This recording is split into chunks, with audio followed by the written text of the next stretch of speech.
The American academic Dr. Deborah Lipstadt has said the Labour Party is responsible for the rise of soft-core Holocaust denial. She told the Holocaust Educational Trust's annual conference yesterday that it had become more socially acceptable to make a crack about Jews at a dinner party.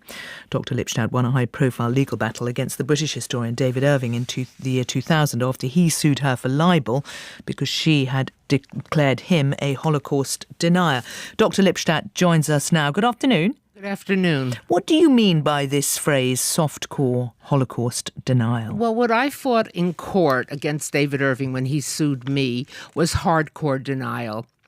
That's denial of the facts of the Holocaust, claiming that there was no plan to kill the Jews, there were no gas chambers, the number 6 million is a phony number.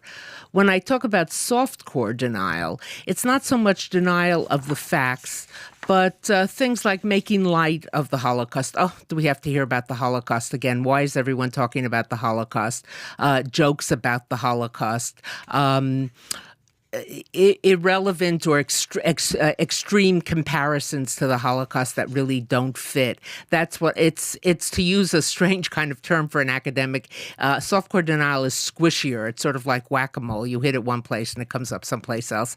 What evidence do you have, though, that the Labour Party is responsible for that? Let me correct that. What I said is that one sees in the Labour Party evidence of softcore denial. I wouldn't say that the Labour Party is responsible, and if that's the way it came across in the interview, I think I either misspoke or was misunderstood. But I do think within the Labour Party, and that's not to excuse the right either, but there are segments within the Labour Party of people who, when there's a proposal to condemn Holocaust denial, a leading member of the party says, well, I think history should be an open discussion. I don't think we should dictate what people should think. Or another leader of the Labour Party saying, I haven't yet found a definition of anti-Semitism I can live with.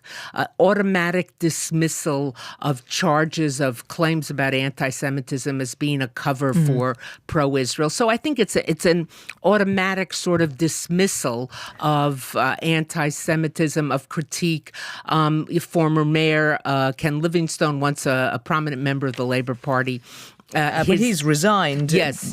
He's having been suspended and was expected that he would be kicked out. That is correct, but it took a long time and a lot of comments on his part for that to happen. Now, the Labour Party has said that Jeremy Corbyn's been absolutely clear. This is their response to this story. He's been absolutely clear that he's a militant opponent of anti-Semitism and is committed to driving it out of politics and our society. I don't doubt that for a minute. I think, and I'm not claiming that Jeremy Corbyn or those people around him are anti-Semites. I think that's the wrong question.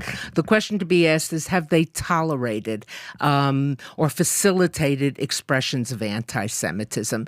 And I think are they worse than the Conservatives or any other party? Probably not.